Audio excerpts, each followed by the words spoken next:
Welcome to this episode of Time Out with GC. There's one name in South Africa that everyone will agree with me. He's simply the best football player the country has produced. Still the top goal scorer for Bafana. He's the only South African to have a UEFA Champions League title. You guessed it. Well, you actually know it. Benedict McCarthy. Benny McCarthy, thank you for joining us right here on Time Out with GC. Why are you calling me Benedict? Because I know you, Benedict Salt McCarthy. That's who you are. How's it, Gussie?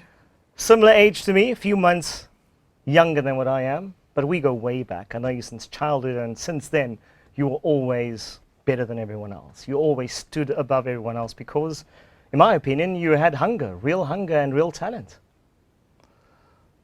It was one of those things, you don't want to get caught up in the wrong thing, so you turn to sports as keeping your time occupied while you're away from school. So I really guess it all started from there, playing with friends on every corner that we could find, and that's basically where the talent came from. But as you know, these days talent is nothing if there's no hard work, if there's no determination, if there's no drive, if you don't want to sacrifice. And I knew it was going to take a lot for me to get out of the situation where we were in, growing up in a Nova Park where it's tough on the streets in the Cape Flats with the gang and the violence and all that. But football was our only piece of heaven, and I think we made the best of it. But I always wanted to take it another notch because I knew there was something that I had that most of the kids didn't have, and I wanted to pursue that, and the rest really is history. As you said, Nova Park still not the easiest place to stay in. Gangsterism, drugs, violence, it's a continuous circle of socioeconomic issues. You grew up in a family, younger brother, older brother, sister, and you had your parents, What drove you really to want to be successful? You started Young Pirates, then Crusaders, played a bit of church football, school football. What drove you to succeed? Wanting something better for myself, for my family. I knew there was a better world and a more lucrative world. If you're willing to work hard, if you're willing to sacrifice, if you're willing just to give it everything you've got, instead of just keeping it a dream, and that's all it will ever be, because most of us, we think because we come from disadvantaged areas, we dream of big things, but we don't have the drive, we don't have the passion, we don't have the determination, and we don't want to work hard, we don't want to work for it, we just think it's going to fall on our lap, and I want it to be different. I didn't want it to be like everybody else who dream of things. I dreamed of, I wanted to play in a World Cup. I dreamed of, I wanted to play for an overseas club. I wanted to play in the Premier League. Those were my aspirations, my dreams. And if I do nothing about it, that's all that's going to be of it. A kid dreaming from an overpark, dreaming of being a footballer, but he doesn't want to do nothing about it. So yeah, I tried something. I tried to be a bit different, and I wanted a better life for my family. I didn't want it to just be another one that could have had the talent, that could have made it, but because of the circumstances we were in, that became one of those drive-by shootings, deaths, or I don't live to see 21. So yeah, I had just bigger aspirations than what a Nova Park had to offer. And I worked towards what's going to be necessary for me to get myself out of the situation and get my family out of this environment. And that's really, where it started. And I think that's when the hard work started.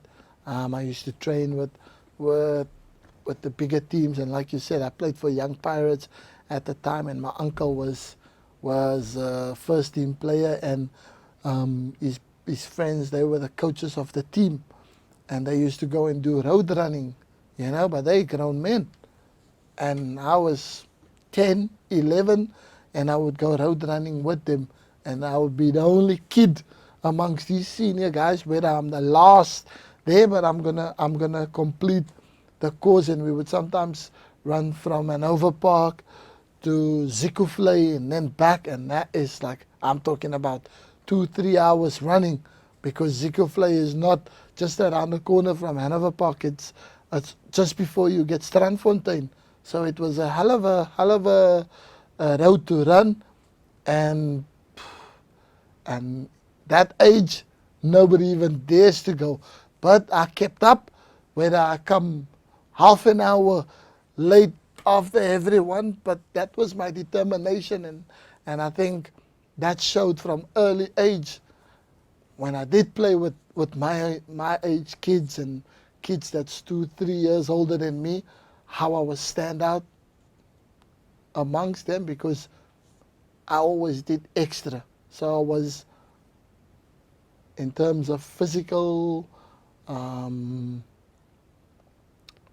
quality, I was miles ahead of kids my age, because I was training with the senior guys and I was doing extra bit that kids my age never even. So that's what I tend lacked. to I do. didn't run to Zikuflei. I'm only joking. Going from there to Crusaders and then Seven Stars, you had a phenomenal season at Seven Stars. You really stood up and made yourself count. Yeah, but it wasn't all roses getting there. You know, it took a lot of hard works and a lot of disappointments getting to that stage, you know. And I think if there's one person in this world that I have to mention and that I have to give credit to, and that I can never forget what this person did for Gavin me. Hunt. No, Yeah. Eddie Adams. Eddie Adams. Bok Oh, my word. American. Yeah. Yeah, he was a former gangster, former part of the American gang, and this guy assembled a football team to play Crusaders. Sunday League. Yeah. Sunday League football. He called us Brazil, and he was just a football fanatic. He passion and that, you know, with his history, Yeah. he couldn't go a lot of places because he was involved in a gang, but because of the football, I think people started respecting him, and most of the opposing gangs let it slip and felt that he gets a free pass because of what he's trying to do with the younger generations. He takes kids from areas where he's not supposed to go, but because what he was trying to achieve, I think, you know, he earned the respect from all other gangs, and I think, yeah, we have to be thankful to that, and I think he made a name for ourselves in the underworld, where we were respected by different gangs, people from all different parts, Lavender Hill, Manenberg, Retreat, Steenberg, Athlone, Q-Town, Bokmakiri, you know, Heideveld, Belha, Elsie's River, you know, and where the most fearsome gangs was back then in Cape Town. And this guy could just enter unwanted territories and nobody touches him, nobody harms him, because they knew he had a bunch of kids playing for him that could be, you know, that could be the next big thing to come from Cape Town. So almost like, let's give this guy, don't harm him, let him do his thing with all these kids.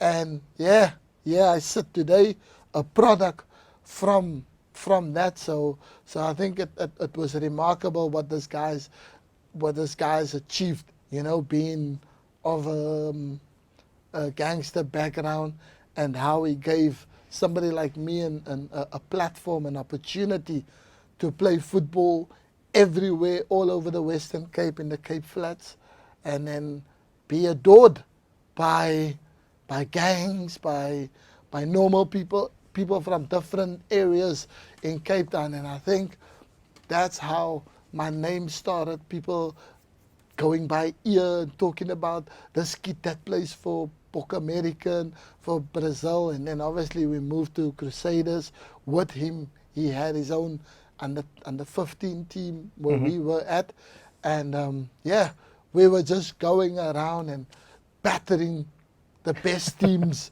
in the Western Cape, you know, and our coach had no coaching experience. He was just a football lover. He had a bunch of kids that was exceptionally talented, you know, and that gave us a platform, and by word by ear went around, and so it sparked that Seven Stars came looking and started looking at the players that Bok had, you know, at his disposal, and took myself and Jeremiah Jansen, Maya, Yeah, remember Maya? from him, Valentino Candon Maya was a brilliant midfielder. and Yeah. Alton also, yeah. So they took Seven Stars, took us, and we went to Seven Stars, you know. And then fortunately for me, I think because I always played with the older kids, and I got an opportunity to train with the first team and be involved with the first team, but never got my opportunity. Then when Rob Moore appointed Kevin Hunt, and then he became the head coach, and first training session he made us 11v11 play a side, and I was in one side against a team that was playing week in week out and losing. So yeah, after 5 minutes, he stopped the training, and then he asked, "Who's that player that's playing in the opposite side?" And I said, it's the young boy, you know, from Cape Town and Nova Park, BENNI, and that. And he says, does he belong to the club? And he says, yeah, he's here, but he's too young, you know, he's 16. And he said, what 16? He's better than all the lot that they have here. So he wants to put me in the team. And then, yeah, he gave me my first run. And I think, yeah, I repaid him by the faith and the confidence that he given me by putting me in the first team. And then I just started scoring for fun, like it was no tomorrow. And I think that's really where it came. And then Seven Stars, unfortunately, didn't gain promotion that year. We finished second to Lightbody Santos. And Santos got promoted, and we finished second. But myself, and Sean Ludwig ended up joint top scorers of the NSL second division at the time, with 29 goals and the club. And then I think because of that, I think Kevin Hunt then pushed the chairman, Rob Moore, to try and organize a trial for me to go to Europe, because he thought that I had what it take. You know, I was miles ahead of kids my age, and I was far better than the senior players, you know, at the age of 16. And he pleaded with Rob, if he wins promotion or that Rob must make a plan to let me go to Europe and try, because he thinks I can be the one South African that can survive and that can succeed if given the opportunity to go to Europe. And yeah, and that's really where my journey really began. And what a journey it's been. Ajax Amsterdam, that's where everything really started. And what a career you've had. Why have you been so successful in your career? I know the hunger, I know the determination. South Africans nowadays, you don't get South Africans really doing it. They, after one season, 2 seasons, that is it. Champions League, Porto. Why have you been so successful? I think I didn't want it to be associated with being a failure. You know, I think the difficulties that South Africa had. We weren't allowed to be international, and then in '92 the ban got lifted, and then we got reinstated to play against the rest of the world, you know, at an international level. So I think then with Nelson Mandela coming out and then changing the way how South African exports can now go abroad and blossom and make a life for themselves, you know, and that was given the platform that gave us the opportunity to go. And then when I got the opportunity, and for me just to rub shoulders and make memories for a short space in time, and then that be it, that wasn't me. I think that wasn't what I was set out to do, you know, when I was growing up. I wanted to be there and stand out, be different, not be just a one-hit wonder. You make one, like a singer, make one amazing hit CD or an album, and then they disappear off the face of the planet, and then you live off what you've done in the past. And I didn't want it to become like that, and I wanted to be different. I wanted to be continue here, and then I want to grow and get better and better and go to bigger and better teams. You know, Ajax was a great start for me, but there was bigger teams and better teams than Ajax was in the world of football, and I wanted to be playing in La Liga. I wanted to play against the Real Madrids, the Barcelonas, the best players on the planet at the time. You know, if I get an opportunity, I wanted to play in England. I wanted to play in Italy. I wanted to compete against where the best players in the world was. And if my stay was cut short at Ajax to come back to South Africa, then I haven't really achieved nothing. You know, I just got my lips wet, and now I got a taste of what's good out there, and then I come back. What was the point in that, you know? And I wanted to continue. I wanted to stay there. And I think that made me hunger. Every time when it looked like I was hitting a brick wall, I would think about what would be the consequences of me coming back home to South Africa, to what our country was changing, but we were nowhere near the levels where they were in Europe in terms of football, in terms of growth, and in terms of becoming a household name where you are respected not just by your own people, but people worldwide. And I think I looked at that picture, and that picture looked a much bigger picture for me to want to be part of than just to be famous and popular and well-loved in South Africa, and that was it, you know. So I made myself stick it out and go through all the hardships, but succeed in Europe was what I was going to do. Failure wasn't even wasn't even in my dictionary. Ajax Amsterdam, great season, won the league. Celta Vigo, amazing season too. Porto on loan, Porto signed. That was a phenomenal period also, after Ajax Amsterdam. Yeah, I think Ajax was best football experience that I could have had. You know, they taught me everything, how to be a good professional, how to be a good role model, but how to be a complete football player on and off the pitch, you know, and how to keep your feet on the ground, how to stay humble, how to stay grounded, and not let success go to your head, you know. So I think I've learned a great deal my time in Ajax, but then I outgrew them. I needed to move on because Holland was always, it's a stepping stone, but then you need to move to a bigger league, La Liga, Spain, or EPL, you know, the English Premier League. And that was where the real test to see like how good you are, you know. And I got the opportunity to move to Spain, and it was tougher than what I thought it would be. Much more tougher than it was in Amsterdam, in Holland. First of all, the culture was different, the language completely different than what I've ever gotten used to, you know. So yeah, because Dutch is like a bit of Afrikaans. Yeah, Dutch was quite similar, and everybody could speak English, so it was quite adaptable, very easy. The culture was like what the white people, you know, what the white people, I hate using this phrase, but back in the days, that was how it was known.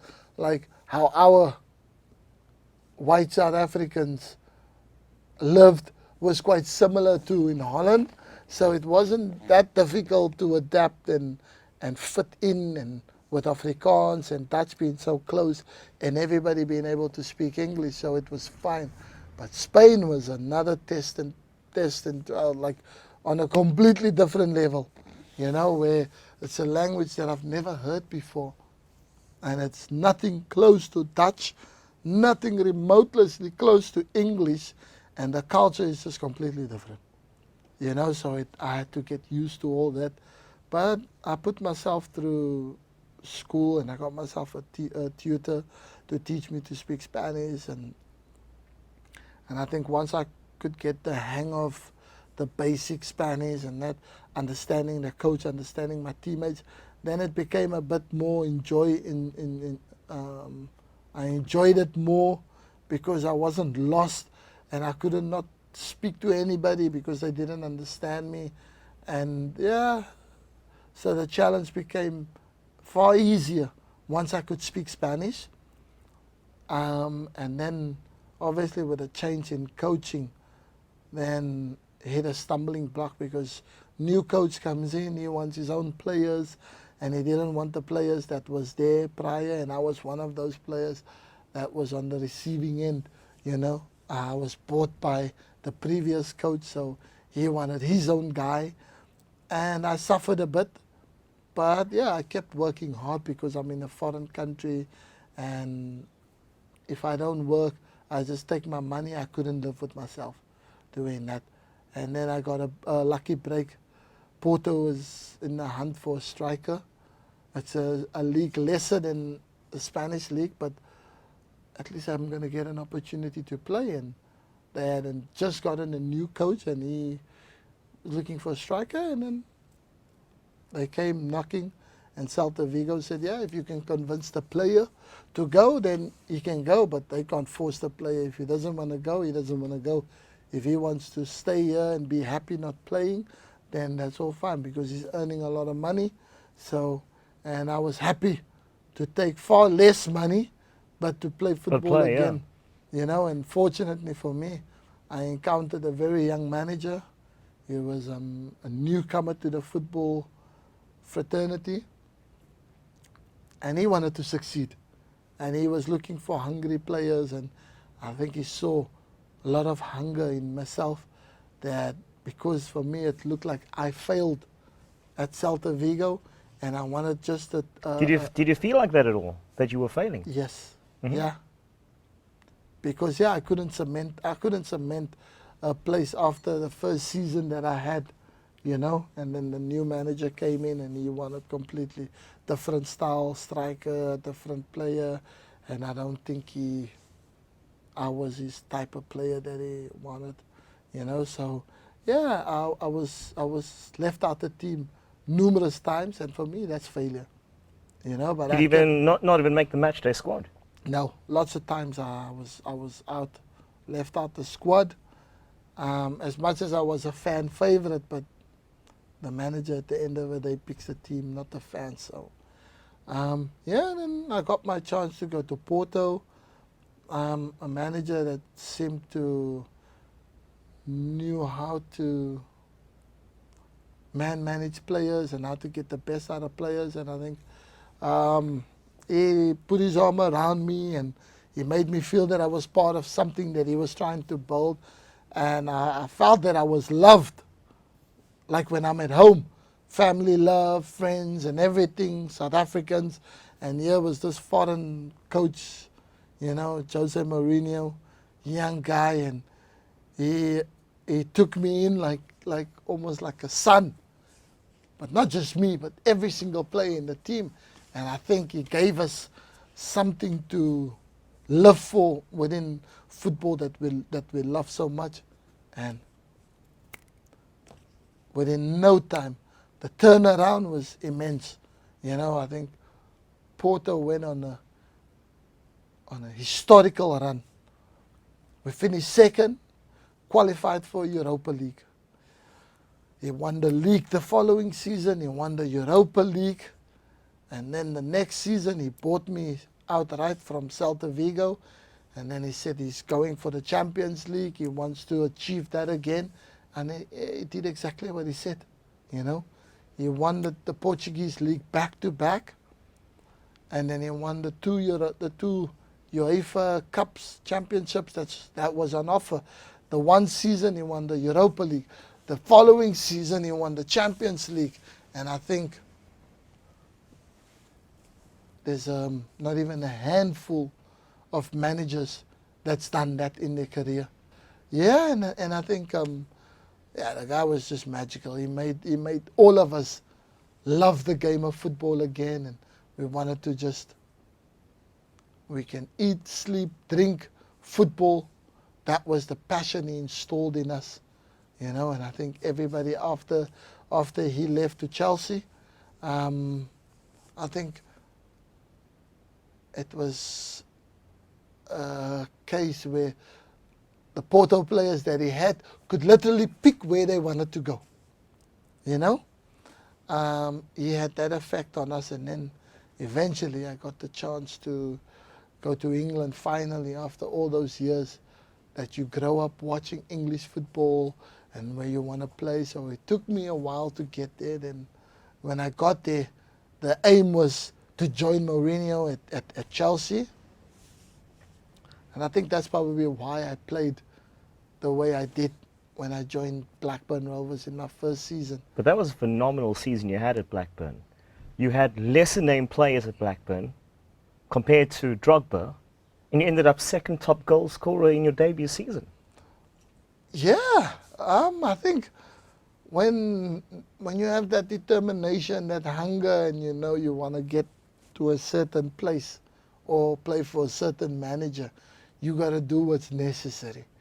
And for me to join Mourinho was only going to happen if I do something extraordinary. And obviously me trying to become the Premier League top scorer and help Blackburn qualify for Europa League and do things that's not been done with the club before, and you know, would eventually maybe see me get to live out my dream and join Mourinho at Chelsea, because he wanted me really bad to join him, because I was his player, that he had faith in him, in me, because when he started out, he was just an ordinary young manager who was striving for greatness, striving to make a career out of it, and he had a bunch of players that he called his players that he needed to execute the plan that he had for himself. And along that plan, he was going to take the players that he brought there that helped him build the success that he brought for himself, that he was going to take them on his journey as well, because yeah, he wanted his own to be there with him when he achieved that, because he knows what we can do for his career and what he can do for our career. So I was one of those players that he wanted to take with him wherever he wanted to go. So, and I had to do the business. I had to still show him that I was the player that he brought to Porto when he wanted me, you know, when he brought me in, and then I've done the things, and then at Blackburn, I had that incredible season, and I think then he knew that was still his player, and he knows even as good as I was at Blackburn, he can still make me better, because he knows my strengths and my weaknesses, and how he can tap into my mindset for me to achieve what I need to achieve, and to help the team achieve the goals that he was setting out to achieve, and that was to win the Champions League with Chelsea. So, unfortunately for me, I had other difficulties also, because the more amazing I was doing with Blackburn Rovers, the more the fans and the club had pressure not to let me go, not to sell me for any amount of money. So when Mourinho and Chelsea eventually came in for me and he wanted to buy me, he ended up offering £20 million to Blackburn Rovers. And Blackburn said, no, not for sale. So, yeah, I think my world came crashing down. As much as football, the club that you play for, the people that you work for, that is your job no matter what happens. You can't let emotions get the better of you, and you got to continue doing your job. But I think it becomes almost impossible to do any kind of job when your heart gets broken. If you've put your sights, your mind and your soul and your heart and everything into achieving a goal to get to the peak of the mountain, and then you get there and then you find out, they tell you that I'm afraid the rope is too short, you gotta climb back down, and all your friends and all the people that you strive to get to the top, they all on top of the mountain waiting for you to climb up and to pull you up, but people down there is pulling you down. And it felt like that, and I had no purpose really.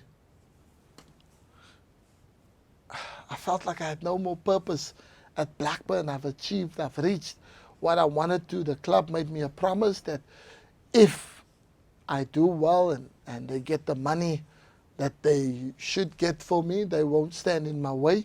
They would let me go because they know Jose Mourinho has made inquiries about me even before me signing for Blackburn. When he heard that I was going to Blackburn, that he says, listen, this is the player that he's tracked, and he brought me to Porto, and he would love, you know, if I do well, and he wants to buy me back, and, you know.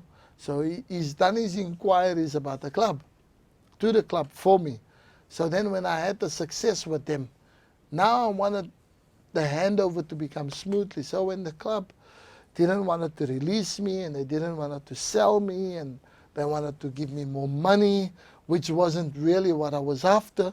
I just wanted to play for the manager that I know brings out the very, very best in me, who understands me, who loved me, who made me feel that I was part of something again after at times where I lost that faith in that Europeans have a thing against African players because of my struggles I was up against in Celta Vigo, you know. And yeah, the guy turned things around for me, and now he wants me, and these people are holding me back and they don't want to let me go. So it crushed me completely, and I think I've lost the love for football for a while.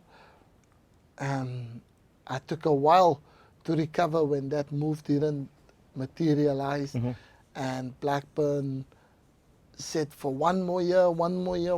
After one more year, they let me go. And then even the coach at the time, Mark Hughes, said to me that, listen, he really wants me to stay one more season, and if he moves on to a better club, he will take me with. But it's exactly the same thing. Mourinho said that to me, and I had all the success, and now this guy says because he wanted me to stay one more season, and I couldn't see Blackburn getting any better from what we've just achieved, you know. And here I get an opportunity to go and play Champions League football again, and at Blackburn, I don't. And they didn't want to understand that part, you know. And I think when the transfer window closed and the Chelsea deal didn't happen, and yeah, I was devastated. So a part of me died. And a part of me felt that I think the club was very selfish, and because I was African, that's why they could do that. But if it was an English player or another European-based player, they would have let the player go because Europe benefits, and it's a European-based. But because I'm an African, we have nothing where we come from. So now all of a sudden they give you a lollipop, and now you must just, you know, praise them. And I said, why not me? Why someone else?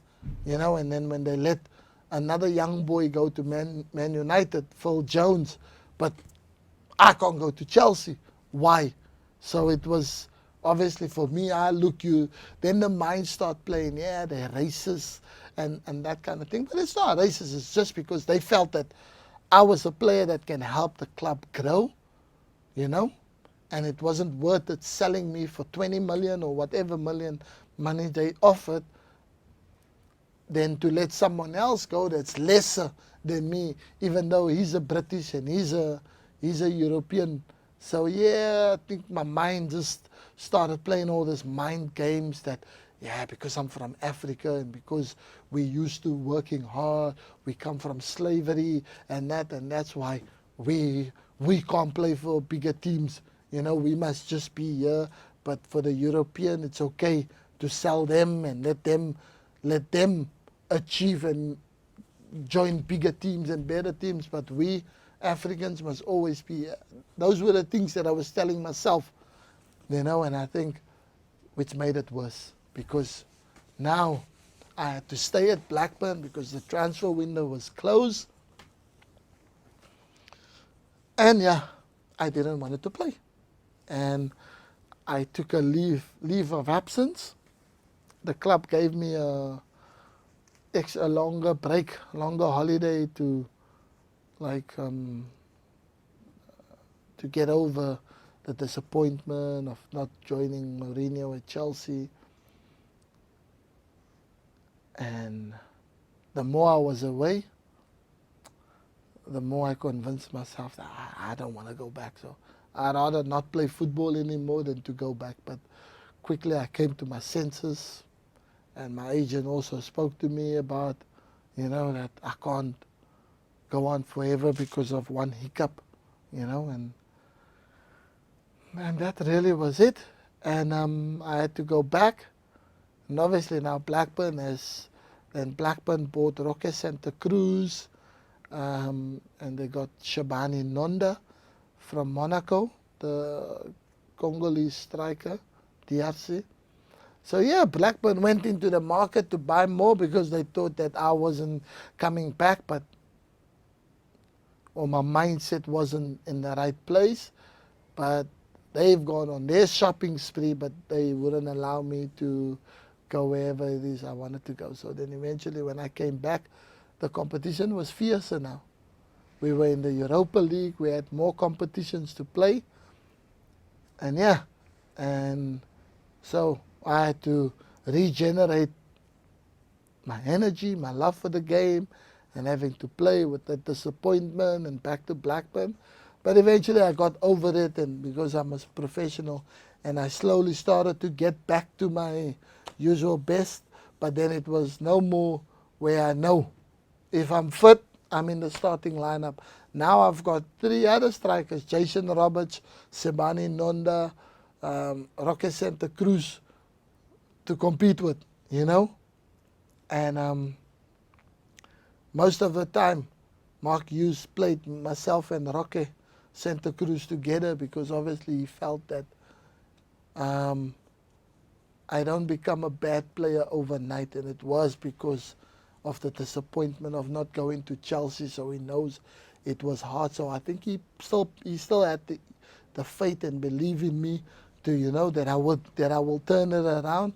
And eventually I got it. I got back to my best. I didn't score as many goals as I did the previous season. I scored 22 goals in 23 goals at that season for the club in all competitions, the FA Cup, the league.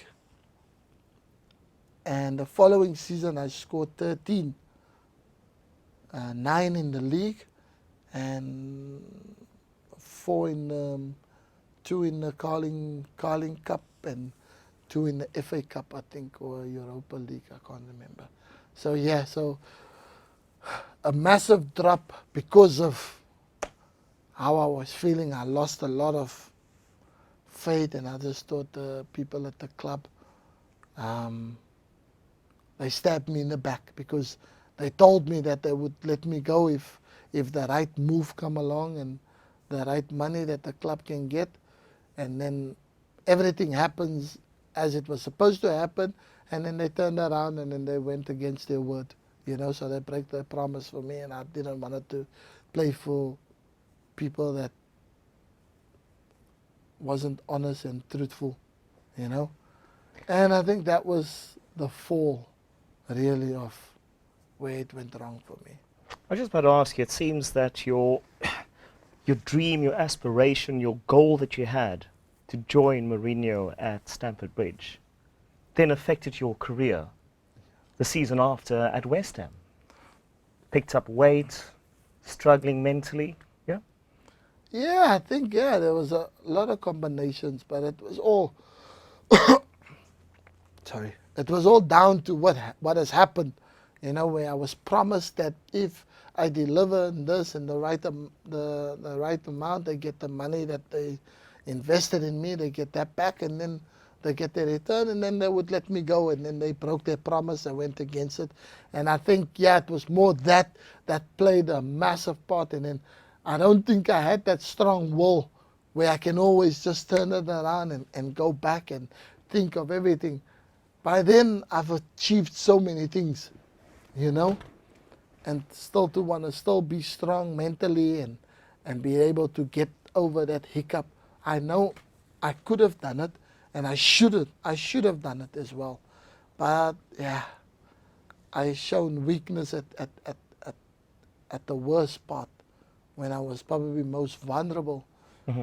I was weak in a sense where I couldn't get over that stumble block because it wasn't the end of the day. I could have still been myself and go on. Maybe I could have got an opportunity to go again in January transfer window or go United. And if you play well and you play for a modest team in the Premier League, the bigger teams always come calling. They're your Man Uniteds, your Chelsea, your Liverpool, your Spurs. Man City at the time wasn't as big as they are now. Your Man United, what's that? Arsenal. Hmm. So they always, when a player does well for a modest team, the big teams pick you up. So if I had probably continued and I've shown in the second year I was as good as second year as I did the first year, I would have probably gotten the move to a bigger team. Not the ideal move that I would have wanted, because I wanted to join my coach that made it all possible for me. Yeah. So that's where my sight was set on. And that's what got me. So then when I got to West Ham, I was okay because new environment, new lease of life, new club, new beginnings. And then I was fine. And then in my first game, I got injured. And that was the first time I had a knee injury. I didn't get operation, but I was out for 9 weeks. It's a long time as a professional. And in that 9 weeks, I think everything just came crashing down. Like, what has happened?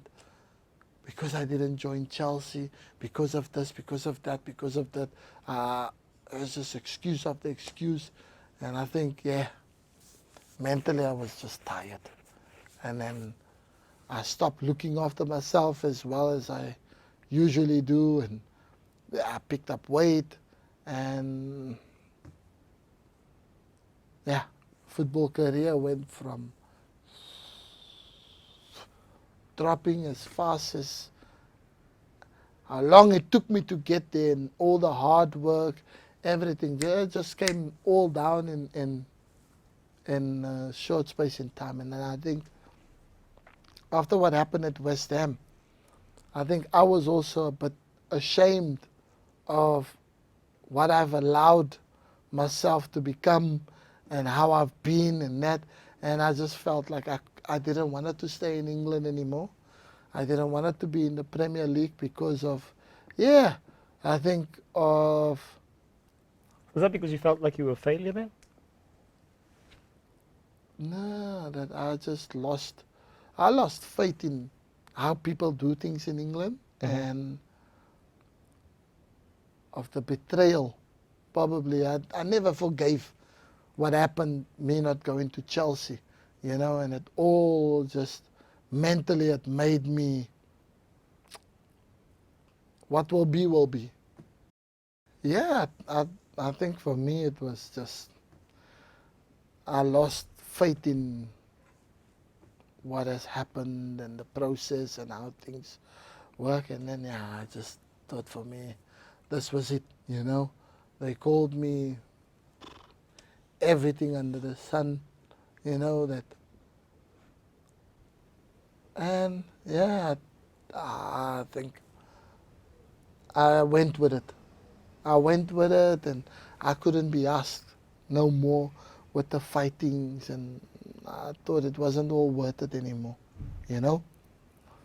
And yeah, so I disappointed myself at West Ham, and then when I reached an agreement with the club to terminate the contract, and then now I was free that I could go to any other club, and there was a few clubs who was like, listen, maybe he had a bit of a patch and this and that, but we still remember what he's done at Blackburn for the 3 seasons, 3.5, 4 seasons that I was there. I was prolific, even though what has happened, you know. So teams were willing to give me an opportunity, but I felt that now I had to prove myself all over again, and I couldn't.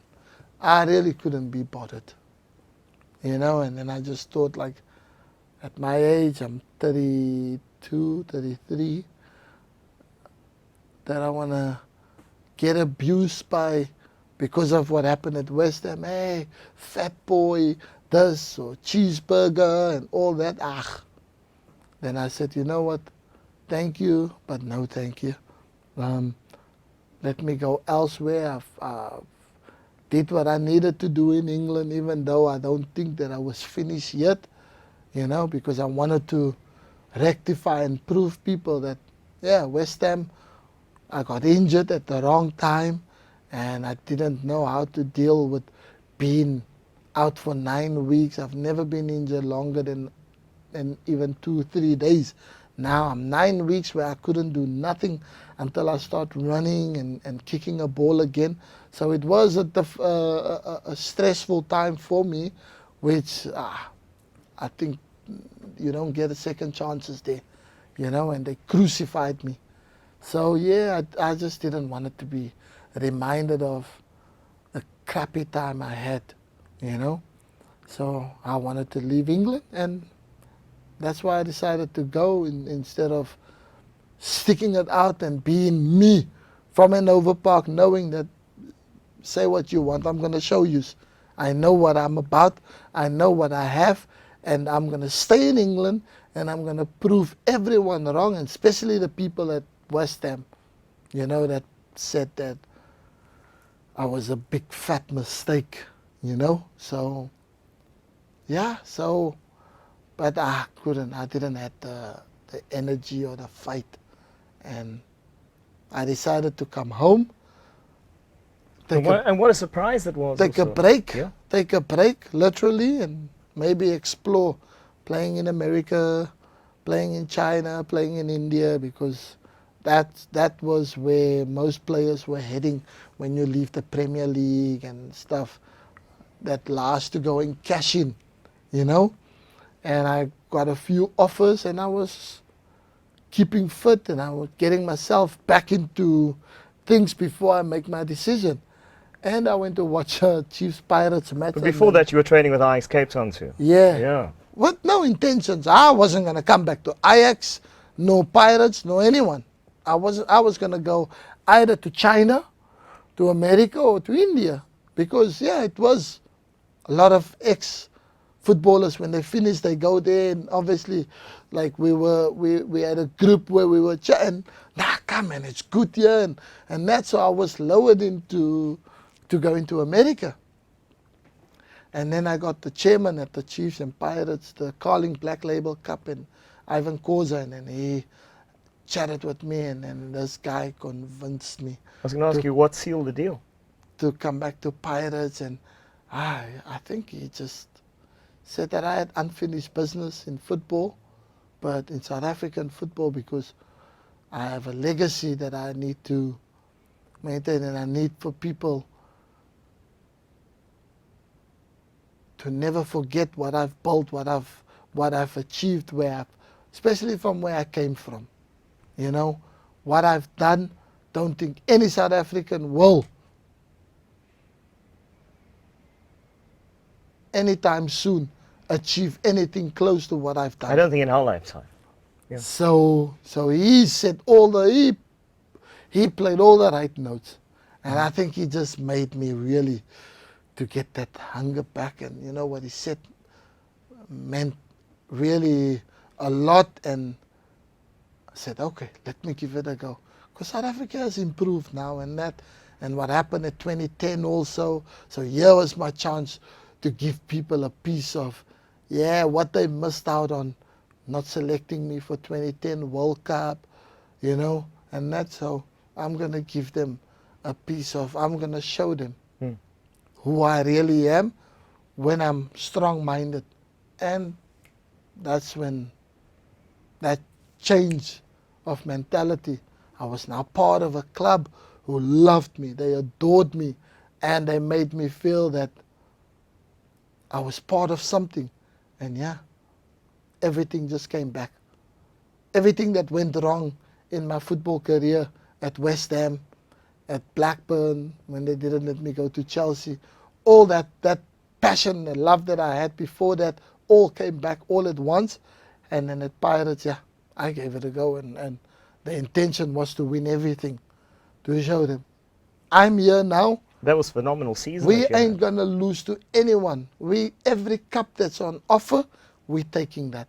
And that was the mindset that I had, and that was the mindset that was going around in the dressing rooms, where we said to the players, hey, Nedbank, Telkom, League, MTN8, we're taking it, boys. Yeah, no, so then I just came with that mentality, the mindset, and it spread quickly like wildfire in that Pirates dressing room.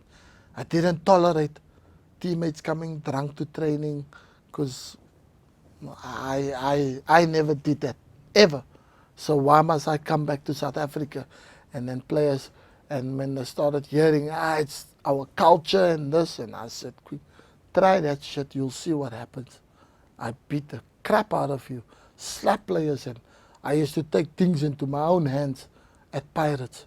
You know, not in a bad way, but 'Cause making, you're a professional. yeah, making life just easier for the coaches.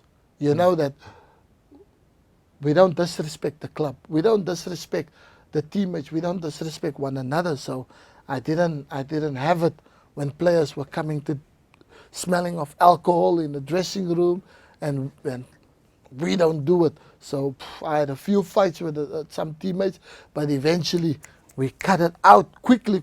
We got rid of the disease that was there, and then that culture. And yeah, the Oak saw what hard work, you know, when we work hard and we were winning and the spirit, and teams all of a sudden start becoming scared of Pirates. Pirates had, if there's a fight, hey, nobody want to get in a little rugger with Pirates, because they know, hey, these guys, you're not up against one.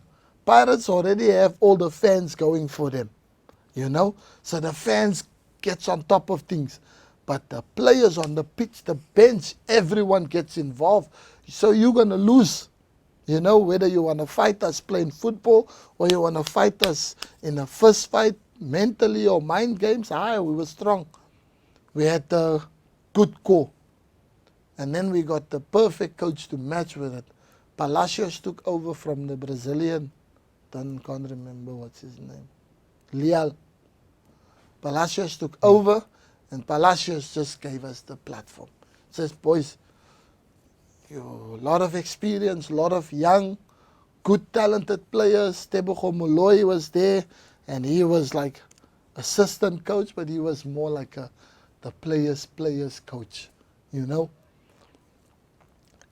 Kept everything together, harmony was perfect, and yeah, we were just on that roll, and that was perfect.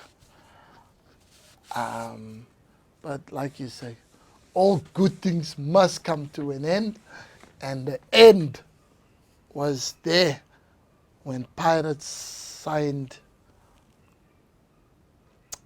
when Pirates got rid of Palacios, and then they told him that that his health was endangering his ability to coach the team properly, and they want to make some changes and bring in two young coaches who's, yeah, young coaches, good, but they weren't Pirates level yet, you know. Roger and Eric,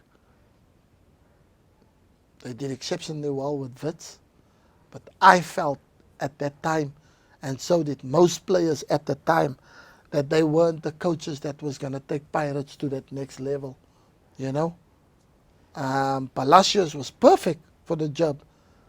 But obviously, maybe it was a way to get me out, because I did my part for that one season, and they felt that maybe the players had too much power, which I completely disagreed with. But I think that was the whole that was going around. The players rule the dressing room, which was nonsense, because the chairman runs that club the way it's supposed to run. You know, Ivan Koza, he's got full control. He's managed the club in the best possible way, you know, and in the right way. But I think somehow down the line we lost it a bit, and they wanted the power shift. So they brought in Roger and Eric to manage the club, which I felt that they were good coaches with young players, you know. And at the time, we had a great mixture of young and experienced players.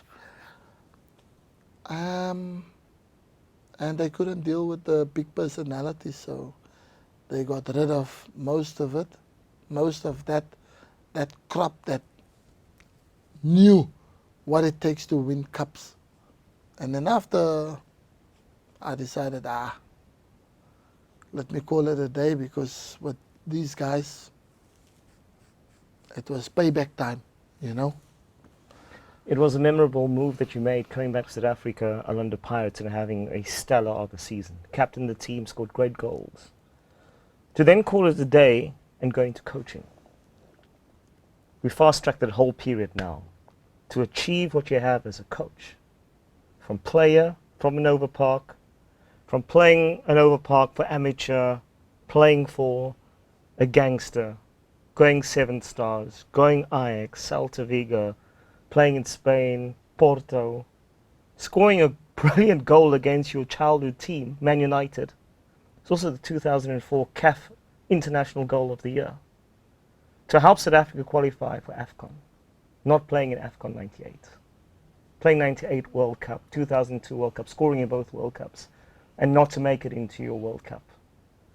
Not going to Chelsea, achieving what you have, dealing with your bitterness, your disappointment, your weight, mentally, everything. There were so many things happening. Told that you don't want to play for the national team. And in fact, it wasn't the case. Being left out of the 2010 World Cup. There's so many stories going on. Your career has gone from boyhood dreams to achieve, to disappointments, to now almost full circle. UEFA a pro license.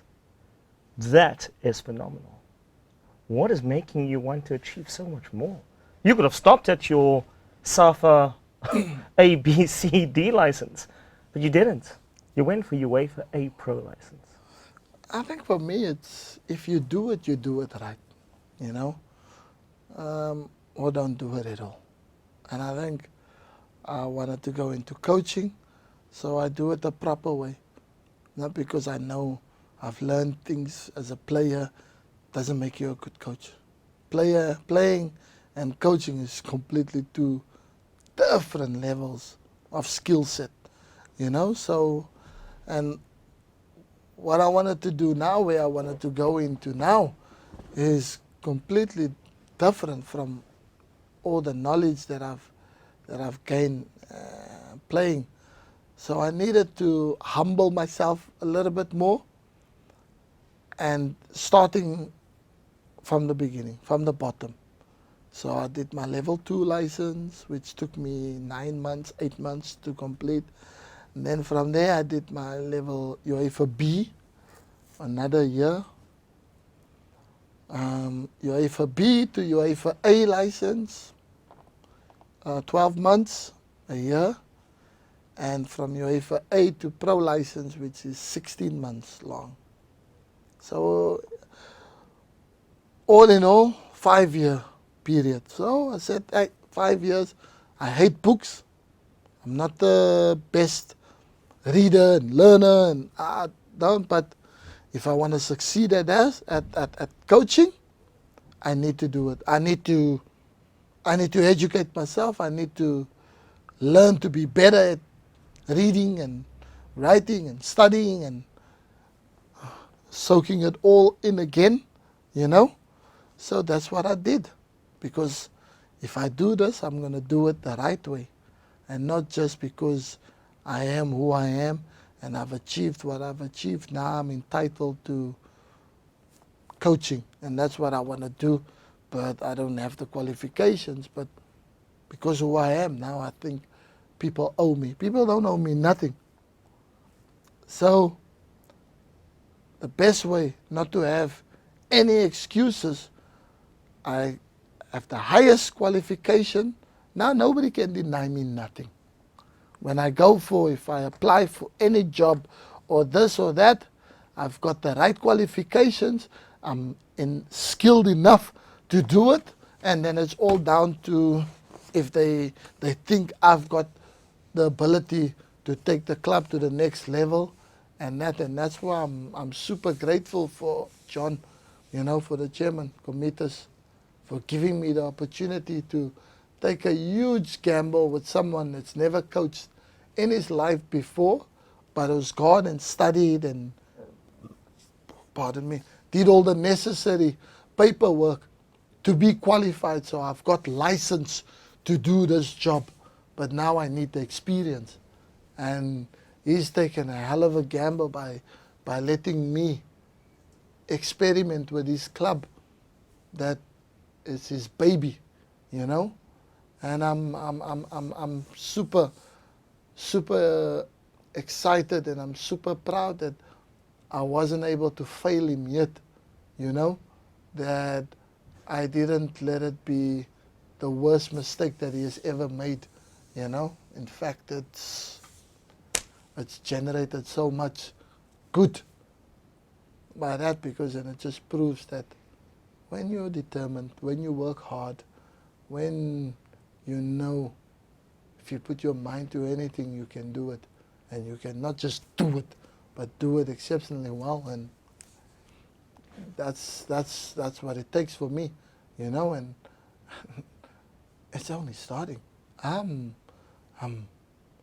every day that passes, I'm a day older in this job, and I'm a day wiser. And by the time have enough experience that I need, I feel sorry for the ones that I'm going to get in my path, you know, because I think I've gone and educated myself in a better way how to manage, how to deal with players, how to make them better, and I've got good people around me. And there's a lot of coaches in our league that hasn't done that, that purely just goes on who they are, what they've done before. They've got all the experience, all the knowledge, but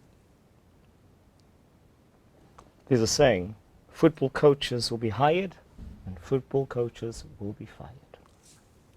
There's a saying. You've been there, you've done it, you're giving players chances who've played amateur football now to playing the top league in the country. As we wrap up our interview, Benny, and once again, thanks for coming into Timeout. Would you ever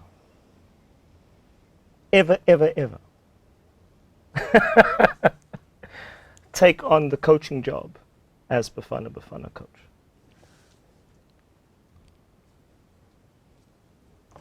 will you come to my funeral? Oh man, I'm your friend for life. Would you ever, on all seriousness, would you take the job if it wasn't offered? I've heard messages and rumors in the social media. These people, they want to kill Benny before he even started. Mm-hmm. You know, with all this rumors going, Benny for Bafana, you know, and it's starting to, one noise there, one there. The next thing you know, it might be a possibility, you know. But like I said, I think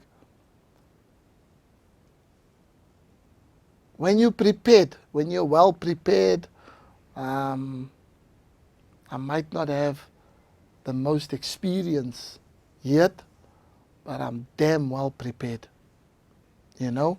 So national team doesn't faze me, doesn't scare me. Any club, Chiefs, Pirates, Sundowns, the biggest clubs, Europe, Premier League, Championship, La Liga, Portuguese League, Holland, Ajax. If I get an opportunity, I have a crack at it because I'm not scared. Um, I'm not scared of failing, and I'm not scared to succeed. You know, I just prepare well and I work hard, and I think I can do anything I put my mind to it. So can anybody else, you know. But me, I believe in me. So I think if So you'll take the job if it's there. if the opportunity comes, and there's never a right time to take. You never know when you're ready for anything unless you take it and you're in that seat, and then you know with the results and that. And I think it's pretty basic. With the crop of players that we have, all you need to do is win games, qualify for African Nations Cup, qualify for World Cup, then you've succeeded. Because it's something that we are incapable of doing of late. We haven't qualified for nothing. So whoever gets to do that with this country becomes an instant hero. Why not me? Not saying that I want the job. I think Stuart Baxter is a great coach, wealth of experience, and he's not having the easiest time. So you want to go for experience with same result, or inexperience? Maybe you get something different, something new, something fresher, something, you know. Not saying that it should be me, but I think Pitso Mutsamani could be that guy. Kevin Hunt could be that guy, you know. I could be that guy. So it all depends, really. But at this point in time, I'm very happy. I'm in my element with my club, with my players, with my chairman, with my project that we have, you know, at present. So I'm very happy with that, and I wouldn't change that for the world, you know. So Bafana, it's merely just, it's out there. It's people gossiping and people speculating and that, but they have a coach, they have their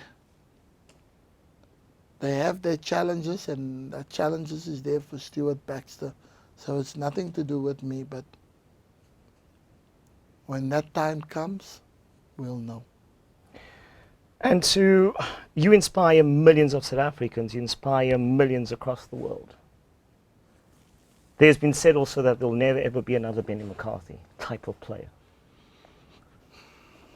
What words of advice did you have to youngsters out there, parents watching, who believe their kids could possibly one day make it as a professional?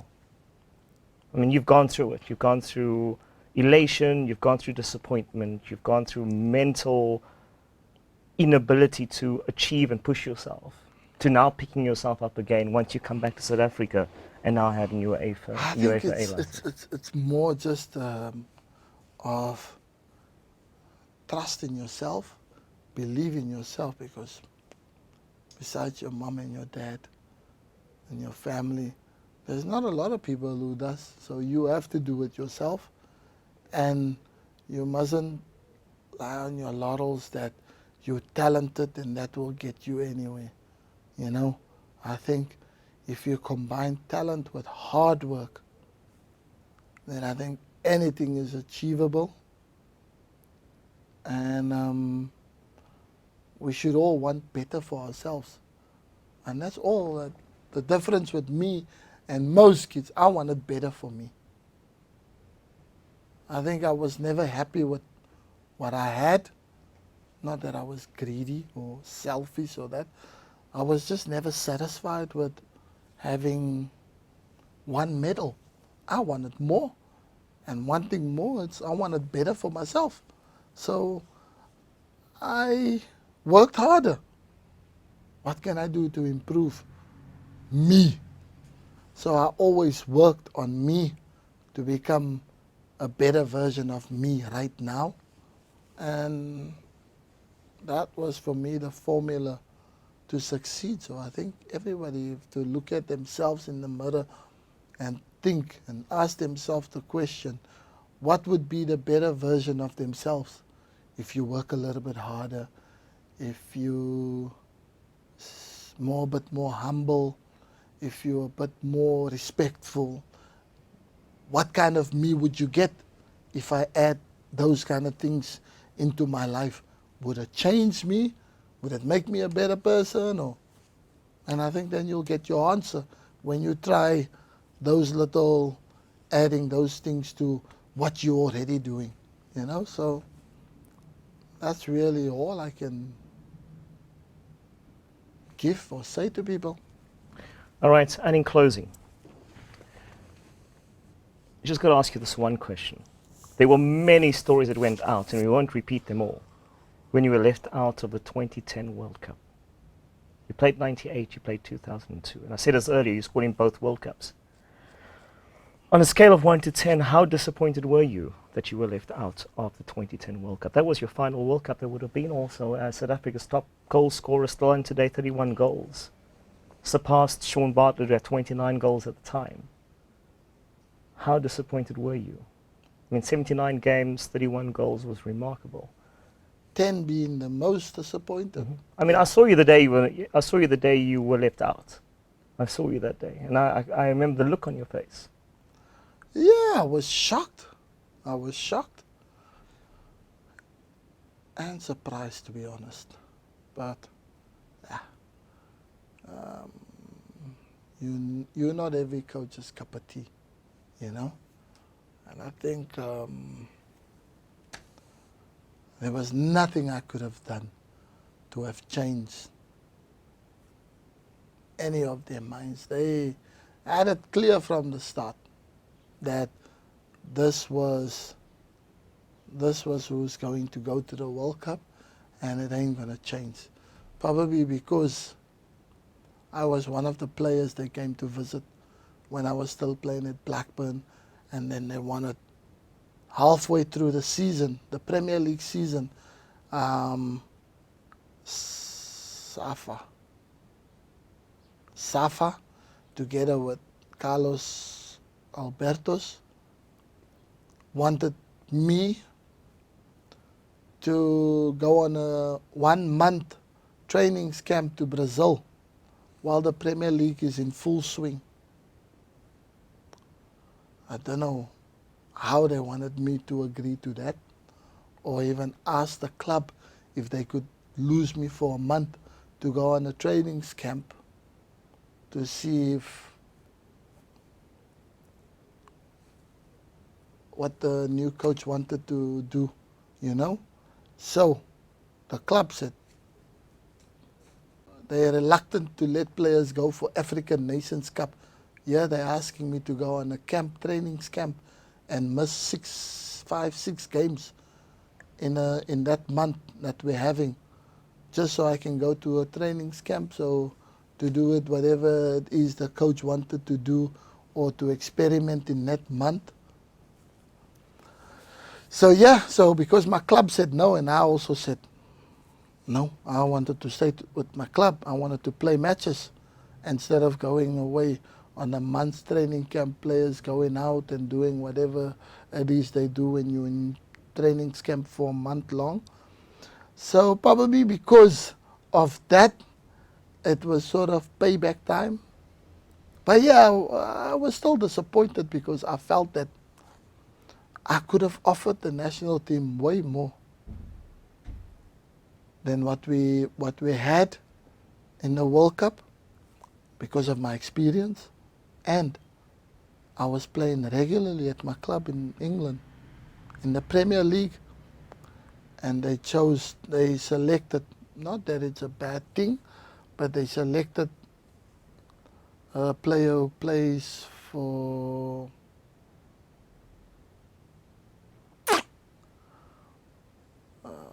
who was the strikers? Mpela, Parker, and I can't remember all the strikers were in 2010. now you see, the fact that I can't even remember who was in that World Cup squad tells you it all. You ask any other South African fan, who do they remember in that World Cup squad? They probably say the usual, and then the forgotten souls, and then I wasn't even there, and people remembers me more than they do anybody else. Not that it's irrelevant, but it just shows, So I rest my case with that. Benny McCarthy, we could sit here for hours and days talking to you and just getting the insight of your mind. But thank you so much for coming on a Time Out with GC. And once again, on your achievements as a player, remarkable. Whether it be locally, whether it was in Europe, Celta Vigo, Porto, Champions League, scoring at 2 World Cups, still South Africa's top ranked goal scorer at 31 in 79 games, remarkable achievement. And what you're achieving as a person and as a coach, kudos to you. UEFA A Pro license. There's only one Benny McCarthy, and like I say, Benedict Sauls McCarthy. There's only one like you. And well done on your achievements. Thank you very much, Gussie. And like I said, lifelong friend. I appreciate it, and just being you, We've known each other for forever, and it's always the best when you see we do well and we have this kind of sit-downs and me being out on your show. So I appreciate that, and yeah, it's always nice to be in the company of family. So thanks for having me, and I hope the viewers, everyone enjoy Time Out with GC. And there's one thing that Benny likes eating when he goes to his mom's house, and that is tongue. There's one thing that Benny McCarthy likes, well, 2 things that I know of. His tongue that his mother makes, and he likes cream soda. Those are 2 things. Benny, thank you so much, and thank you for thank you for joining us right here GC. on Time with GC. Please like and share this episode of Time Out with GC, and who knows, we could just have a Bafana coach with a UEFA A Pro license. Until next time, goodbye.